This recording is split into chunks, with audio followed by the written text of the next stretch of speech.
Now we'll start with inverse trigonometric functions. Inverse trigonometric functions.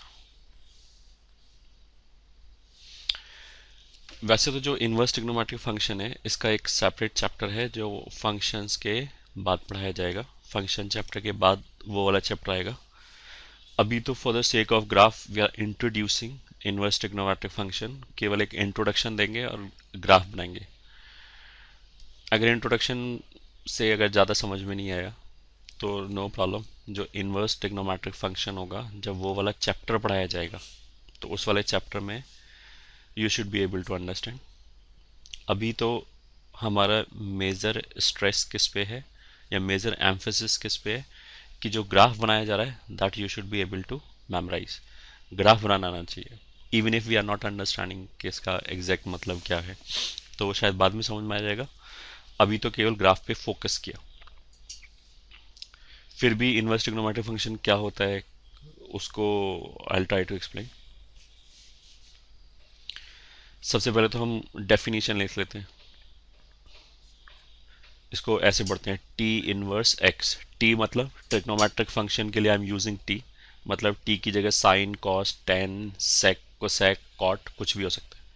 तो अगर T की जगह पे साइन लिखा होगा तो ये साइन इनवर्स एक्स होगा, पहला चीज। दूसरा, ये जो -1 लिखा है दिस इज नॉट एक्सपोनेंट, ये पावर नहीं है, ये तो लिखने का एक तरीका है। इस -1 को मतलब ऐसे नहीं लिख सकते टी इनवर्स एक्स का, ये मतलब नहीं है कि 1/टी एक्स लिख दे, वो मतलब नहीं है। ये तो -1 इज ए नोशन और वो टी से अलग नहीं होगा, पावर की तरह ट्रीट नहीं करेंगे। ये तो इनवर्स फंक्शन लिखने का एक तरीका है, तो इसको हम पढ़ेंगे कैसे, टी इनवर्स एक्स। तो डिफाइन कैसे करेंगे, T inverse X is an angle T ratio of which is equals to X. ये तो हमने बहुत क्रूड डेफिनेशन दिया है, अभी इसमें थोड़ा एडजस्टमेंट और होगा, ये एग्जैक्टली सही डेफिनेशन नहीं है, केवल इंट्रोड्यूस करने के लिए ऐसे बोला गया है। T inverse X is an angle T ratio of which is equals to X. मतलब ये जो पूरा एक्सप्रेशन लिखा हुआ है, ये जो पूरा एक्सप्रेशन लिखा हुआ है टी इनवर्स एक्स, ये बेसिकली एक एंगल को रिप्रेजेंट करता है। ठीक है, कौन सा एंगल, जिसके टी रेशियो मतलब जिसका करस्पॉन्डिंग ट्रिग्नोमेट्रिक रेशियो एक्स के बराबर होना चाहिए। फॉर एग्जाम्पल, जैसे अगर मान लिया हमने लिखा साइन इनवर्स एक्स, टी की जगह पे साइन ले लिया मान लिया, तो ये साइन इनवर्स एक्स आ गया। तो साइन इनवर्स एक्स क्या है, साइन इनवर्स एक्स एक एंगल है, this is an angle, angle है ये। कौन सा एंगल, जिस एंगल का sine T ratio of which, तो ये तो टी इनवर्स एक्स की तरह काम कर रहा है। टी रेशियो का मतलब क्या है, जिस एंगल का साइन इस नंबर एक्स के बराबर हो। ठीक है, तो इस बात का मतलब ये जो अभी हमने ऊपर बोला है, मान लिया साइन इनवर्स एक्स, अगर साइन इनवर्स एक्स ऐसे लिखा है तो हमेशा एक एंगल ही रिप्रेजेंट करेगा। मान लिया वो वाला एंगल थीटा है, तो जो हमने ऊपर डेफिनेशन लिखा है उसके हिसाब से उसने क्या बोला कि ये वो एंगल है जिसके साइन का वैल्यू एक्स के बराबर है। तो अगर ये एंगल थीटा है तो उसका मतलब क्या है, थीटा वो एंगल है जिसके साइन का वैल्यू एक्स के बराबर है, means sine theta should be x. ये वो एंगल है जिस एंगल के साइन का वैल्यू मतलब साइन थीटा, जो यहाँ पे साइन इनवर्स के अंदर लिखा है एक्स, उसके बराबर है। तो ये होना चाहिए। फॉर एग्जाम्पल साइन इनवर्स, जैसे मान लिया हमें ये निकालना है साइन इनवर्स हाफ, इसका वैल्यू निकालना है किसके बराबर होगा। तो साइन इनवर्स हाफ वो एंगल है जिस एंगल के साइन का वैल्यू हाफ है। तो ऐसा कौन सा एंगल है जिसके साइन का वैल्यू हाफ हो जाएगा, तो उसको हम क्रूडली बोल सकते हैं 30 डिग्री, क्योंकि साइन 30 डिग्री कितना होता है, हाफ। अच्छा, जब हम इसका वैल्यू लिखेंगे तो वो रेडियंस में लिखेंगे, डिग्री में नहीं लिखेंगे। तो इसका मतलब क्या हो गया, sine inverse half is equal to 30 degree को हम कैसे लिखते हैं π/6। तो जब ऐसे इन्वर्स फंक्शन करके लिखा होगा तो हम हमेशा रेडियन में लिखेंगे, डिग्री में नहीं लिखेंगे। Sine inverse half is equal to π/6। तो साइन इनवर्स हाफ क्या है, वो एंगल है, कौन सा एंगल, π/6, जिसके साइन का वैल्यू इस हाफ के बराबर हो जाए। तो we know most probably that sine π/6 और साइन 30 डिग्री इज हाफ। अब ये सही है। अच्छा, जो भी हमने यहाँ पे ऊपर बोला कि साइन इनवर्स हाफ वो एंगल है जिसके साइन का वैल्यू हाफ के बराबर हो जाए। फिर उसके बाद हमने एक्सप्लेन किया कि ऐसा एंगल तो एक 30 डिग्री होता है, 30 डिग्री पे साइन 30 डिग्री का वैल्यू हाफ के बराबर होगा। तो इसका आंसर π/6 आ गया। बट केवल इतने बोलने में थोड़ा गड़बड़ है, क्योंकि अगर मान लिया मैंने ये बोला कि साइन इनवर्स 0, तो हम ऐसे बोलेंगे साइन इनवर्स 0 वो एंगल है जिसके साइन का वैल्यू 0 आ जाए, वो एंगल जिसके साइन का वैल्यू 0 आ जाए। तो ऐसा एंगल 0 होता है, ये तो 9-10 में पढ़ा होगा, साइन 0 0 होता है। तो उसका मतलब क्या है कि ये वाला एंगल 0 के बराबर है। बट ये पूरी तरह सही बात नहीं है, क्योंकि अगर साइन का ग्राफ देखोगे तो साइन का ग्राफ तो पीरियोडिक फंक्शन होता है। पीरियोडिक फंक्शन का मतलब क्या है कि सेम ग्राफ बार बार रिपीट कर रहा है अपने आप को।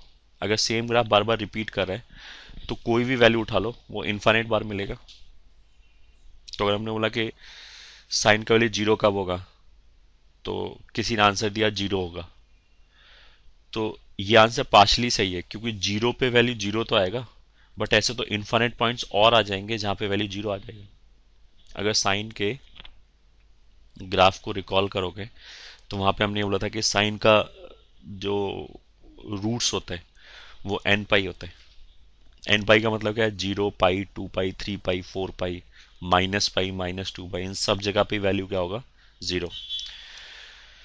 तो अगर मैं, जो मैंने अभी डेफिनेशन बोला कि साइन इनवर्स 0 का मतलब क्या है, ये वो एंगल है जिस एंगल के साइन का वैल्यू 0 है।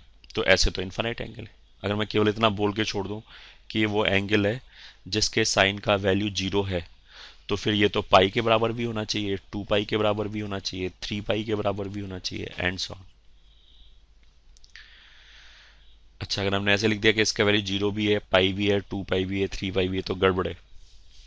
हम फंक्शन में आगे चलेंगे, फंक्शन में आगे चल के हम ये पढ़ेंगे कि अगर किसी को फंक्शन बोलना है तो x का एक वैल्यू रखने पे एक ही वैल्यू आना चाहिए। मतलब अगर मेरे को साइन इनवर्स x को एक फंक्शन बोलना है तो इसका सिंगल वैल्यू आना चाहिए, सिंगल वैल्यू आना चाहिए फॉर ए गिवन x। मान लिया अगर मैंने x का कोई एक वैल्यू रखा तो y का भी एक ही वैल्यू आना चाहिए, अगर y बराबर साइन इनवर्स x लिखा है। ऐसा नहीं है कि 0 भी आ गया, पाई भी आ गया, 2 पाई भी आ गया। अगर ऐसा होगा तो ये फंक्शन नहीं बोल सकते फिर हम इसको। ये हम क्यों नहीं बोल सकते वो हम आगे चल के पढ़ेंगे इसी चैप्टर में, फंक्शन चैप्टर में। अभी तो मान लिया कि नहीं बोल सकते। ओके, तो फिर उसका मतलब क्या है कि जो अभी हमने ऊपर डेफिनेशन लिखा था, ये वाला T inverse X is an angle T ratio of which is equal to X, ये पूरी तरह फिर सही नहीं बैठा। तो हमने क्या किया, इसको थोड़ा और मॉडिफाई किया। मॉडिफाई क्यों करें, ताकि साइन इनवर्स एक्स को हम फंक्शन बोल पाए। फंक्शन कब बोल पाएंगे, जब एक ही एंगल आए, एक्स का यहाँ कोई भी वैल्यू रखें तो उसके करस्पॉन्डिंग एक ही एंगल आए। उसके लिए हमने क्या किया, सॉरी, उसके लिए हमने क्या किया, जैसे ये 4 क्वाड्रेंट है, तो हमें पता है कि साइन यहाँ पॉजिटिव होता है, यहाँ पे भी पॉजिटिव होता है, यहाँ नेगेटिव होता है, यहाँ नेगेटिव होता है, और बाकी यहाँ पे 0 एंगल होगा, ये π/2 होगा अगर हम ऐसे जाएं तो, और थोड़ा और घूम जाएं तो ये पाई हो जाएगा। अगर हम क्लॉकवाइज घूमने लगे ऐसे तो ये -π/2 हो जाएगा, एंड सो ऑन।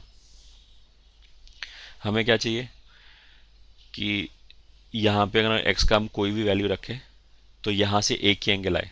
तो जो ऊपर डेफिनेशन है वापस उसको हमने मॉडिफाई किया, और हमने क्या किया, जो एंगल है वो केवल इतने रीजन में ढूंढा, यहाँ से यहाँ तक यहां से यहां तक। एंटी क्लॉकवाइज घूमने पे 0 से π/2 तक गए, और क्लॉकवाइज घूमने पे 0 से -π/2 तक गए। ये दोनों रीजन क्यों लिया? क्योंकि जो x का वैल्यू है -1 से 1 तक जा सकता है, साइन का जो वैल्यू है वो कहाँ से कहाँ तक जा सकता है, -1 से 1 तक। तो फर्स्ट क्वाड्रेंट में तो क्या होगा, पॉजिटिव वैल्यूज कवर हो जाएगा फर्स्ट क्वाड्रेंट में, और फोर्थ क्वाड्रेंट में क्या होगा, नेगेटिव वैल्यूज कवर हो जाएगा। तो अगर यहाँ पे x की कुछ नेगेटिव वैल्यू रखेंगे तो फोर्थ क्वाड्रेंट से कोई ना कोई एक एंगल आ जाएगा पक्का, और अगर यहाँ पे हम x की जगह पॉजिटिव वैल्यू रखेंगे तो फर्स्ट क्वाड्रेंट से कोई ना कोई एंगल आ जाएगा। तो अगर हमने 0 से π/2 तक और 0 से -π/2 तक केवल अगर हमने इतना ही रीजन लिया तो फिर एक ही एंगल आएगा, कोई भी वैल्यू उठा लो।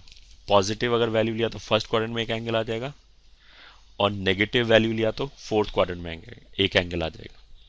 अच्छा, जब हमने ये बोला कि फर्स्ट क्वाड्रेंट में एक एंगल आ जाएगा, तो फर्स्ट क्वाड्रेंट के एंगल को लिखने का तो इन्फाइनाइट तरीका है। हम तो केवल 0 से π/2 तक ही जाएंगे, ऐसा नहीं कि हमने ऐसे एक चक्कर मारा तो 2π और ऐड हो गया, ऐसे नहीं करेंगे। केवल 0 से π/2 के बीच में लिखेंगे एंगल, और फोर्थ क्वाड्रेंट के लिए केवल 0 से -π/2 के बीच में एंगल लिखेंगे। तो अब फाइनली अगर हमें साइन इनवर्स एक्स को डिफाइन करना पड़े तो हम कैसे डिफाइन करेंगे? हम इसको ऐसे बोलेंगे, जो मॉडिफाइड स्टेटमेंट आया हमारा कि sign inverse X is an angle sine of which will be equals to x, and the angle should lie in the interval -π/2 to π/2 closed। मतलब इफेक्टिवली हमने क्या बोला कि y इज इक्वल्स टू, अगर sine inverse x लिखा है तो ये एक एंगल है, दिस इज एन एंगल। कौन सा एंगल? जिसके साइन का वैल्यू कितना होना चाहिए, इस नंबर x के बराबर। ऑल्सो जो एंगल है दैट शुड बिलोंग्स टू ये इंटरवल -π/2 से π/2। इन दोनों के बीच में बेसिकली 0 आ जाएगा, तो 0 से π/2 तक जाने पे फर्स्ट क्वाड्रेंट कवर हो गया, 0 से -π/2 तक जाने पे फोर्थ क्वाड्रेंट कवर हो गया। ठीक है, ये तो हमने साइन का बता दिया।